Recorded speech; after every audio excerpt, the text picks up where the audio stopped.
Thank you, Filippo. And well, let me first say, whenever I go too fast, or whenever you understand something, just wave your hand, or when you have a question, please ask, and remember that there is no such thing like dumb questions or stupid questions. They don't exist. Usually they are the questions that put the lecturer most at ill ease because he doesn't know this or she doesn't know this. So don't hesitate to pose them. Now I would like to talk a little bit about the role of simulation in general in behavior of structures and materials, and I will focus obviously today or here on fracture. And broadly speaking, there are two approaches to the simulation of fracture. You can do it in a discrete way, or you can do it in a smeared way. I will come back to that. Today, we will be talking primarily about smeared concepts. And I will also talk a little bit about the deficiency of what is sometimes called the local approach to fracture. Now, to not immediately plunge you into the deep, that's my pointer, of course, in my pocket. To not plunge you immediately into the deep, I first want to tell you a little bit about philosophy. Of course, we are here in Sicily with a large tradition of philosophy, and we're not so far from the ancient Greeks which colonized Sicily, and people like Archimedes made big scientific progress here. So, when we go to the ancient Greeks, there's essentially the Plato school versus the Aristotle school. And Plato was a proponent from the following. He said, well, you have a certain concept, and from that you derive something else, and from that you derive something else. This is called deductive reasoning. Out of a theory, we derive a specific proposal for a certain thing. Aristotle had a different idea. He said, no, we do an observation, and from that we build a theory. So essentially it's the inverse process, because from a single observation, nowadays we say, from a number of observations, we make a theory, and this process is called induction, and it's another cornerstone of modern science. Now, we jump 2,000 years. Not so much happened in those 2,000 years until we came across a couple of scientific giants. René Descartes and Sir Francis Bacon. And exactly, they went in the footsteps of Plato and Aristotle. René Descartes, he was a mathematician, and he was further developing Plato's method, namely the method of deductive reasoning. You have an idea, and from that you derive a concrete theory. It was called Plato's theory of ideas. So, we have an idea in the words of Plato. We have a different word for that. We use a Greek word, hypothesis. You have a hypothesis, and from that you have systematic reasoning, and you derive conclusions from that. Roughly at the same time, with Sir Francis Bacon, the father of the empiricism, which means we have observations, and then along the lines of Aristotle, based on these observations, you can develop a theory. So obviously these two things are complementary, and you have here the pillar of the theory, here you have the pillar of experiments, and of course they mutually influence each other. From a theory you can deduce certain conclusions, you can verify them with experiments, and then with experiments you can again see something is right, something is wrong, and you can then refine your theory by induction again. So we have here this two-way street which has been the foundation of modern science up to, well, let's say mid-19th century. And then something changed, mid-19th, early 19th century. Because in the meantime we had Newton, we had Leibniz, and they had developed differential equations. Differentials, integrals, differential equations. And as we all know, in engineering and natural sciences, many of our phenomena are captured in terms of differential equations. So now we went from a two-polar system into a three-polar system. Because before you could make conclusions, you had to do some analysis. So you did experiments, you derived a theory, but the theory is framed in terms of differential equations.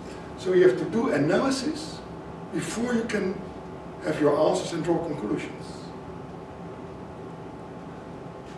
Well, this is fine. However, we all know that we can solve differential equations on nice squares or something like this, or a cube or so. But for our engineering structures, they're useless. They're not so useful, always. So, here is how essentially the role of simulation comes in. Simulation replaces analysis for complicated geometries, for nonlinear systems where analysis has no closed form solutions. So essentially you can say simulation is next to experiment, next to theory, the third pillar in progress in modern science and engineering. So this is why I think that simulation in fractional mechanics has some relevance, and that we there stand essentially on a very long history. Now I come back to what I said in the beginning, very briefly on the first slide. Discrete versus smeared model, or discrete versus smeared approaches to solving. Now, if I ask you, is your system continuous or is it discontinuous? You may probably all give me a different answer. Who thinks that our systems are continuous? Raise your hands. Oh, so the rest, you all think it's discontinuous. So you all go back to Democritus and think that the world is made of atoms. Well, I don't want to haggle with the particle physicist, but maybe if you really go deep enough, the world is discontinuous, made of all small particles. For me, that's not the question, that's not the issue. The issue is, what is the level where it is meaningful and possible, also possible in terms of computational resources, to make a model of a discontinuity. And that can be that the model is a smeared version. I mean, we all use continuum mechanics. Well, we know that there is nothing like a stress. Who can measure a stress? I can't. I can measure a displacement. From that, I can derive the value of a force. But I cannot measure stresses. Stresses are a concept based on the notion of a continuum. So, the choices we have is for a certain application, depending on the level of observation we want to choose, is a smeared approach more appropriate? Or is a discrete concept more appropriate? And that depends on the physical phenomenon you want to model, but also sometimes on the complexity of the software you have to construct. Just to go very fast, discrete approaches may be intuitively appealing to you. Because, okay, if you fracture a body, it's two parts, and you clearly see the topological change. In 2 dimensions, that's fairly simple. Okay, that's still possible to program, but to program 3-dimensional fractures, the simulation of that, well, already from the bookkeeping task, it's a very horrendous task. So, it's the physics that play a role, but also what is just doable to do. So, how to capture a discontinuity? That's the question in simulation of fracture.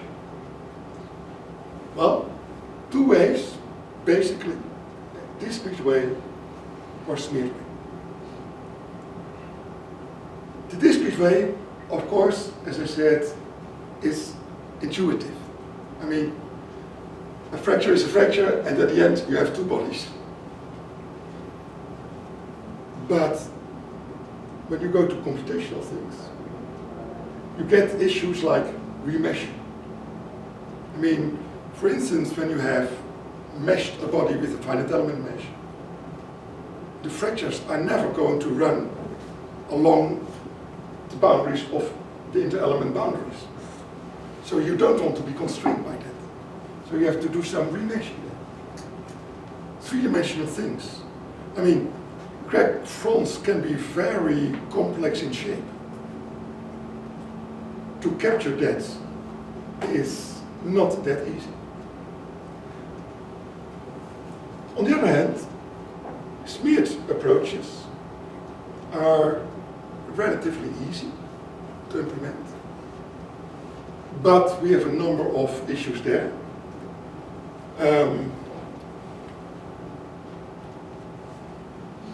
Cohesive zone models for fracture, nonlinear fracture models. How do we do it? How do we do things like multiphysics, where you have not only a mechanical problem, but for instance also, like in hydraulic fracturing, a fluid. And you have the problem that, as we will talk about, if you just translate your degrading strength into a stress-strain relation, you get a phenomenon which is mathematically called ill-posedness. And you think, okay, that's a mathematical problem. Well, not quite so, because the mathematical problem translates into numerical solutions that are physically meaningless. So, what we will do is we will discuss, and that's mainly today, modern smeared approaches to fracture. the relation merits in question marks, because we are not yet there. It will be quite a while before we if we ever come there. And it's mainly tomorrow, provide an overview and assessment of the possibilities of modern discretization technologies. Of course, we all know finite differences, we all know finite elements, but there's more out there. And I will talk about what's more out there as well. Not to make you an expert in those, but to at least make you aware that there is more out there. Okay, smeared concepts. Essentially, when I look into a fracture, orthogonal to the fracture, I have here a displacement, and then essentially I have a jump in the displacement. In a smeared way, you would like to distribute this jump. And there are two ways to do that. One is you use the discretization, and that's the engineering approach, which can often bring you far, but is not correct. And the regularization approach, which is the neat one, but is a little bit more complicated. So essentially, what you do here in the discretization approach is that you say, okay, I here have my jump in displacement, which has a zero width, because the crack is defined to be essentially having a zero width, at least originally, and I distribute that over a finite width W. So you smear it over a finite width.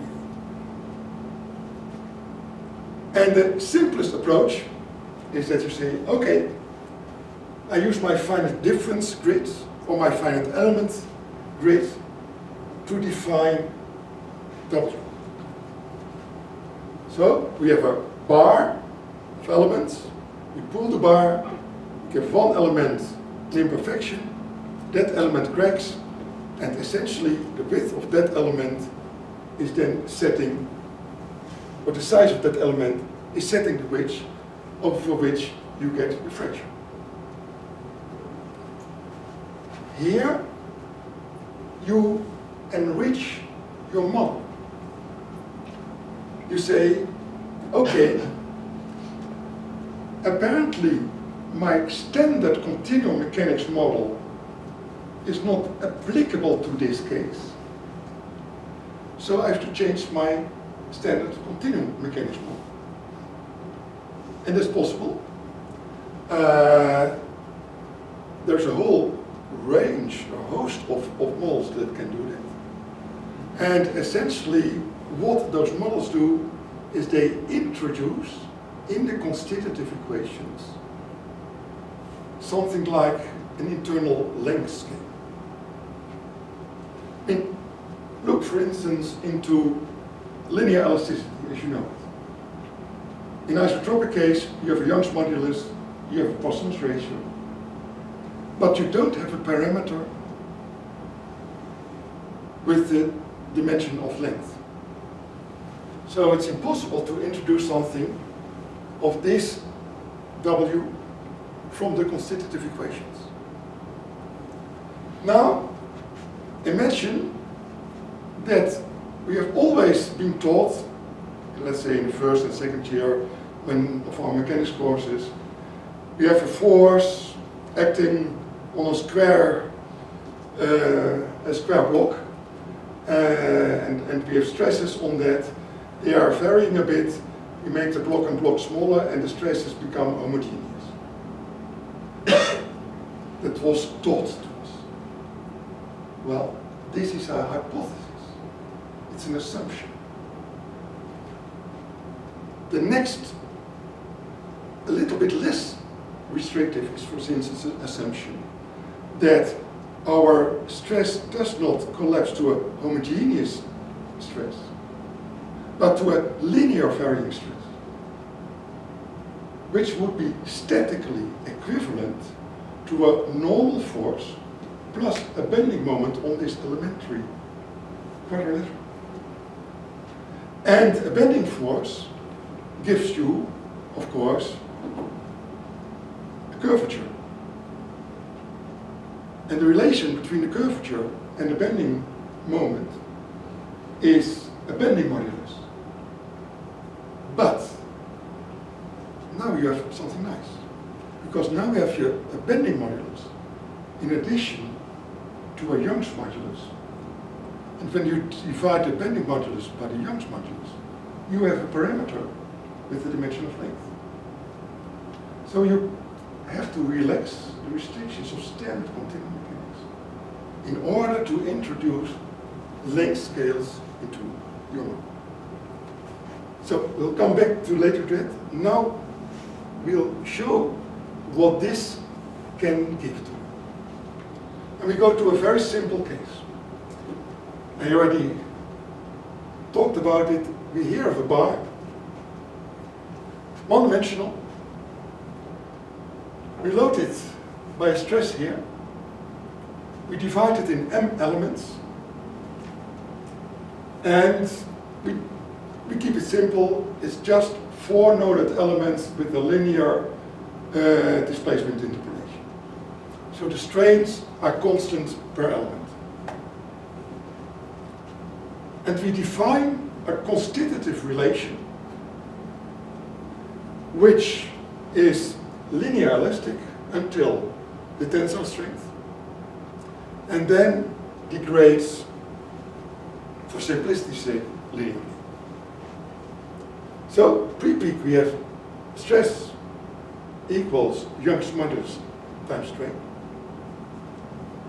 Post-peak we have stress is the tensile strength plus the softening modulus here, h, slope of the curve, times the difference between the strain and the strain at which fracture occurs.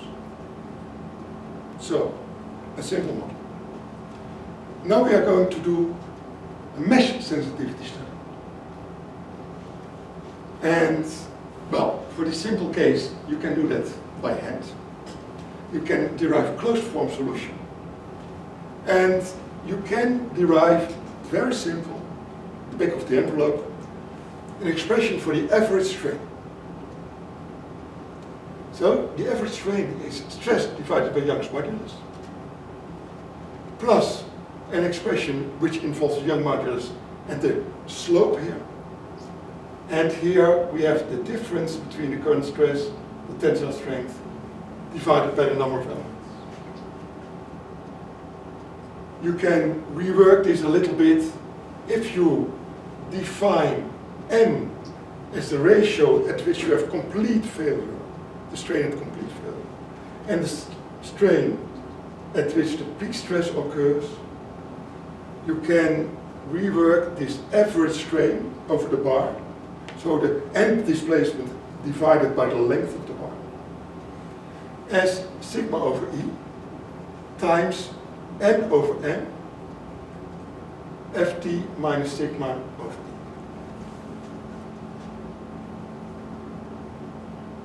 Now see what happens for this point when you have come down completely. Well, at that point, stress is 0. And we have just n times the strength divided by m times E. Now, our Young's modulus is a material constant. Our tensile strength is also a material constant. And it's the ratio of Ku over Ki, essentially the ductility of the material. It's also a material constant. So, what we have here is that your average strain is inversely proportional to the number of elements.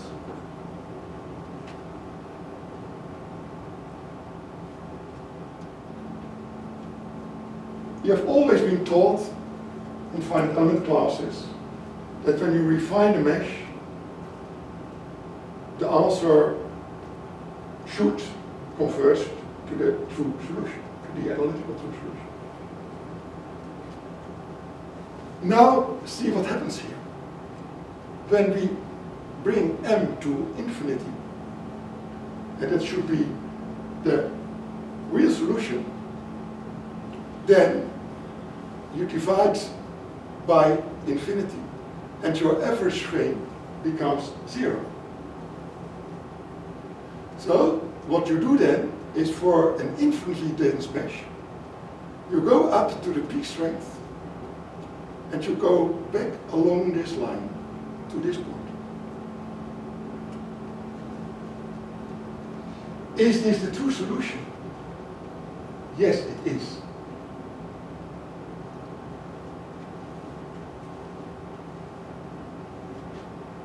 It's just, this is the true solution for this model. It's not so that there is something wrong with the numerics.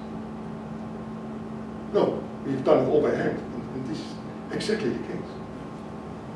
But physically, something very weird is happening. Because we go here up and down, and we have always been taught that the area, or the area here under the curve is your dissipated energy. So the area of this up and down back here is 0. So you have here the, let's say, interesting case of failure without energy dissipation. And this is not a defect of your numerical model. It's just a defect or shortcoming, or better, that you've come to the limits of your standard continuum model. A standard continuum model cannot simulate failure in a smeared way if you don't explicitly put some extra in. So just take a standard continuum model, try to have softening in order to put failure, and it doesn't work out. Essentially, what you do is, I would measure a force displacement curve, something like this. I divide force by load by area to arrive at stress. I divide displacement or element displacement at the end by the length of the bar to arrive at strain. And then you construct a stress-strain diagram which you use as input. Well, this is wrong, because also it ignores that in experiments you can never keep a homogeneous deformation until the very end. I mean, you always get some localization of the deformation, which ultimately culminates into a fracture. Well, here you see a finite element solution showing exactly this behavior. So what we have here is a very fine mesh of a silicium carbide carbon fiber reinforced specimen. We put a stress here and a stress here. And you see, for a coarse mesh, you get something like this. For a fine mesh, you get a decreased load and a much more brittle behavior. And for the finest mesh, you get something like this. And at this point, you have failure to converge. And this failure to converge is not because we have not enough sophisticated solver, or because we have made some errors in our programming. It's just because we are here trying to solve an ill-posed problem. And if you're doing that, trying to do that, you get always computability issues. It's always at some point hitting. So it was a bit easy, it went a little bit more difficult. We go now into the mathematical issues, why this is happening.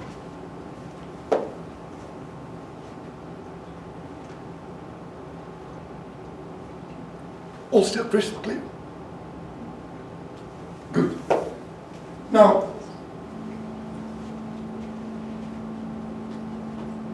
who knows what is stability? We have in mechanics the notion of stability. Who knows that? What is stability? Well, I'll tell you, in 1773, D'Alembert and Diderot published the famous Encyclopédie. And they had a bit of a weird idea about stability. They said, well, stability is something that is rigid, unmovable. Well, we would not say that. But in fact, stability is one of the most ill-defined notions in mechanics. For elastic materials, for elastic materials at infinitesimal strains, you can have a rigorous definition. In the Lyapunov sense, which means that if you don't want to have a large disturbance, you must make sure that, stability is that if you give disturbance to the system, it damps out.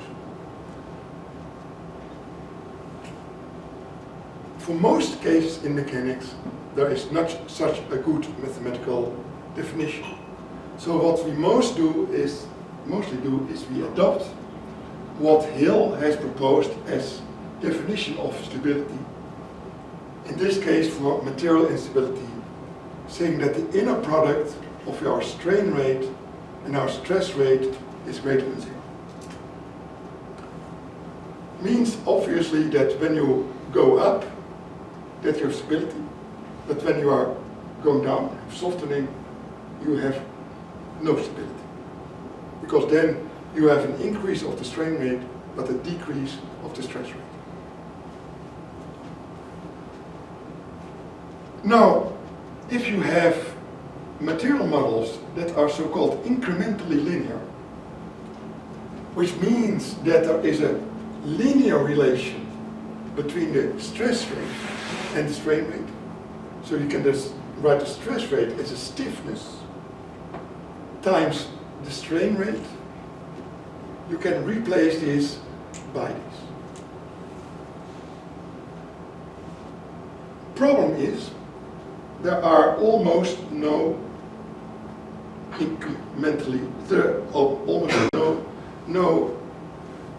material models which are incrementally linear. Also, well-known models like damage models, all plasticity models, they are not incrementally linear. Because they always write down that you have a stress rate equals, for instance, a stiffness times a strain rate. But there's always a nonlinearity. Namely, we have loading and unloading. And there's always a loading-unloading condition. And you never know which one applies. So it is always nonlinear. Nevertheless, we assume that you can do that. Another assumption. And we arrive at this condition. Now, this is quadratic form. So this means that this fails to hold if the determinant of the symmetric part of this stiffness equals 0.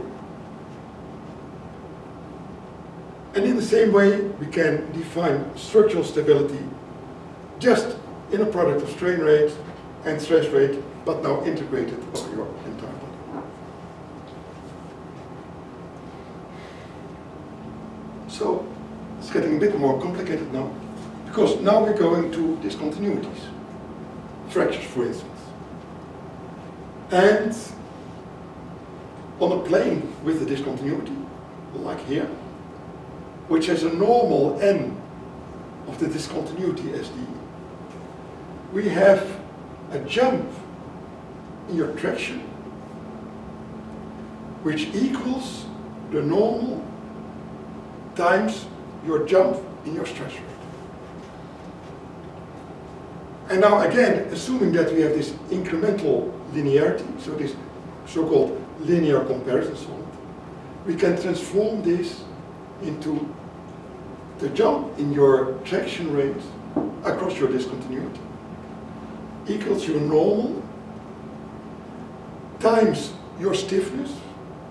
We have assumed that both stress rates are related to the same stiffness, which is an assumption, times your strain rate.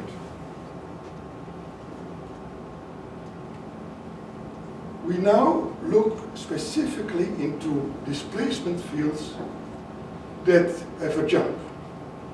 So our displacement field is one continuous displacement field plus a jump here times another field. Now, if we substitute this, if we differentiate that both in space and in time, we arrive at a strain rate field, which is the symmetric gradient of this field, plus our Heaviside function times the symmetric gradient of this velocity field, plus the derivative of your Heaviside function times this, times the normal, symmetric. And the derivative of this Heaviside function is your Dirac delta function. This is a bit of distribution theory. So you have this, and we now have our, so this, we have this. So this is the unbounded term here at the discontinuity. So here our strain rate difference goes into the sky. But we can substitute this into here. So for this we substitute here, and we obtain that our jump in our traction rate equals this unknown scalar, can be any value, times our normal, remember there was one normal here, times our stiffness, times again the normal which comes here, times our added velocity. Now, when does this become singular? Well, this becomes singular when the determinant here is equal to 0. So this is called the acoustic tensor. And when this acoustic tensor becomes 0, you lose what they call ellipticity of the system. And that is exactly what happens in this very simple example of a bar at this point. In this special simple example, we lose here material stability, which is not a big problem, but the biggest problem is in this case, it also makes it possible, and in this case it is really happening, that you lose elasticity of your system. Now, material stability or structural stability is not that big of a problem. You can compute. We are all used to computing, for instance, buckling phenomena. if we have the Euler strut, at some point, at some load level, it can buckle away sideways. And we can still go on computing. Even though we have lost structural stability. The thing is, when you lose stability, you have the possibility of more than one solution. When you lose ellipticity, you have the possibility of an infinite number of solutions. Well, when you have 2 or 3 or 5, at least a countable number of solutions, your nonlinear solver is still able to find one. When you have an infinite number of solutions, usually it gets lost. And this is the basic issue, what happens with computability of systems that have lost idempotency. So this is something that always worries me. Now, if you have small displacement gradients, loss of material stability must precede loss of ellipticity. So as long as you have material stability, you don't have to worry, you can compute, and everything is fine. Life is easy. If that's not the case, then you may have this as well. If you have large displacements, life becomes more complicated.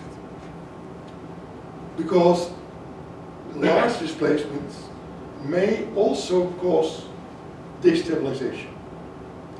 And then you have the possibility that material stability and structural stability interact.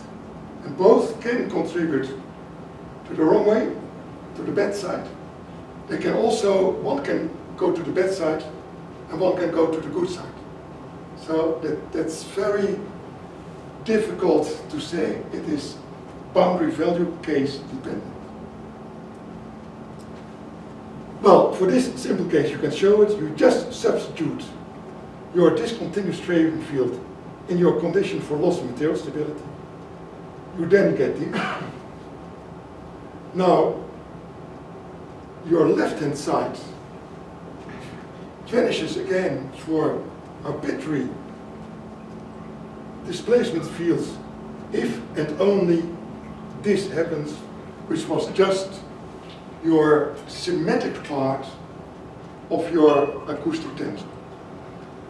Then you are held by some theorem of linear algebra, which says that the eigenspectrum of the acoustic tensor is bounded by that of its symmetric part.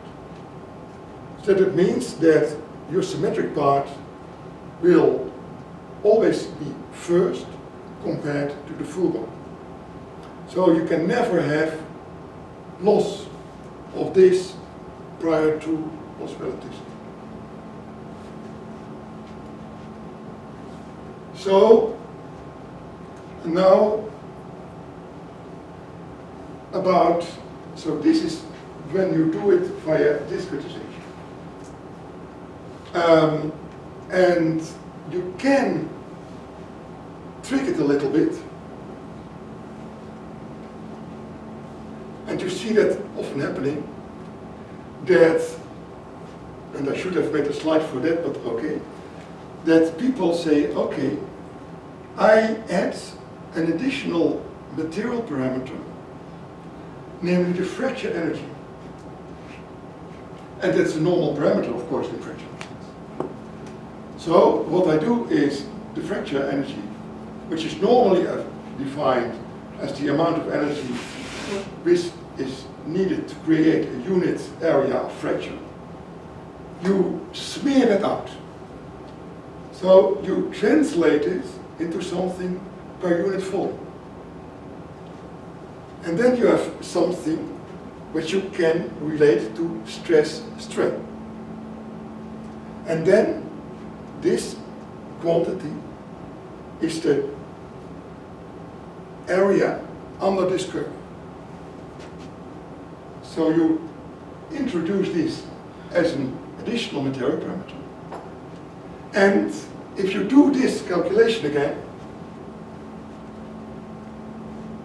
you will find out that you can get mesh-independent solutions if you introduce this and make this area your fundamental parameter rather than the slope h. Because in that case, this slope h becomes a function of this energy. And epsilon bar becomes again a unique non-zero value. And you have guaranteed that for this simple boundary value problem, you have again a unique physically relevant solution. But, and in this sense, you can have lots of solutions that are, in engineering sense, very relevant. However, the basic problem, namely that you get loss of elasticity at some point, is not repaired. For instance, when you look into dynamic problems, we take again this problem. We put a wave into it. We hit it here. Or better here. So a wave starts traveling. We make the intensity of the wave such that it is a little bit below our fracture point here. So it hits the wall here. It doubles in intensity. It exceeds your fracture strength. So at that moment, you get a fracture here, in this element. Now, remember, at that moment, your slope becomes negative. The phase velocity, the velocity of your traveling wave, equals the square root of your stiffness over your mass density. In the elastic regime, the stiffness is Young's modulus. So you have the square root of Young's modulus over mass density, and that's all fine. In the inelastic regime, this becomes the expression of the stiffness. And at some point, and well, E minus h is positive, but E times h is always negative. So you have a negative number for the stiffness divided by your mass density. And the square root out of a negative number is of course imaginary. So you get imaginary wave speeds, which is physically nonsense again. So by prescribing the fracture energy in a volumetric sense, you repair, in an engineering sense, the problem that you remove some of the worst deficiencies. But mathematically, the problem still persists. And when you go to more complicated boundary value problems like this one, or to dynamic problems, you get all the mess back. So in that case, you have to go to what I call proper regularization techniques, where you enrich your continuum in order to make it well posed. Now, you have a number of approaches, and we will go through them, that can do that. One of them is rate-dependent models. Many materials have some viscosity. And when you introduce viscosity, you introduce a time scale. and a time times a certain length is a length scale. So through that, you also introduce a length scale, and they can help to get your problem fixed. You have so-called non-local theories, and after a brief break we will delve into those. Essentially the idea is we always have a point continuum considering. This means that the stress in this point depends through a constitutive relation on the strain in that point. We can also say, okay, that's too simplistic. We make it dependent on the strain in a certain surrounding of this point. Or we can say we make the stress not only dependent on the strain, but also on its gradient, or even the second order gradient. We have Cosra theories, which introduce not only a tensile force, but also a bending moment on an elementary particle. For instance, when you think of granular materials or blocky rocks, that's a very physically relevant model for those. Because the level at which you would consider them is below the level at which you would consider is different from the continuum mechanics level.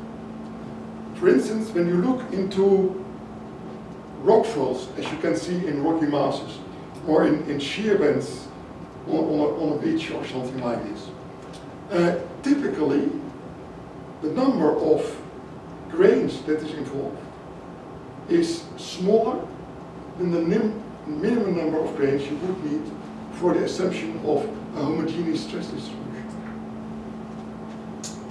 You have phase field models, which are very much related to gradient theories, and we will talk about them tomorrow. Now, the bottom line is that all these strategies introduce, in one way or the other, an internal length scale. For instance, in these non-local theories, the area over which you average gives you a measure of length. Here, with the Cosra models, the quotient of a bending modulus and the Young's modulus is something with the dimension of length. Now, the other side of the medal is that because you have an internal length scale, you not only make the problem well posed, and therefore you get meaningful numerical solutions and analytical solutions, because your analytical solutions are also flawed. But you can also, because you have a length scale, capture size effects. Size effects cannot be captured in standard continuum mechanics. They can be in fracture mechanics because you explicitly introduce there a fracture energy, a fracture toughness. And when you divide the fracture toughness by Young's modulus, you can have something of the dimension of length. But in a continuum theory, the standard continuum theory you're using, it's never the case.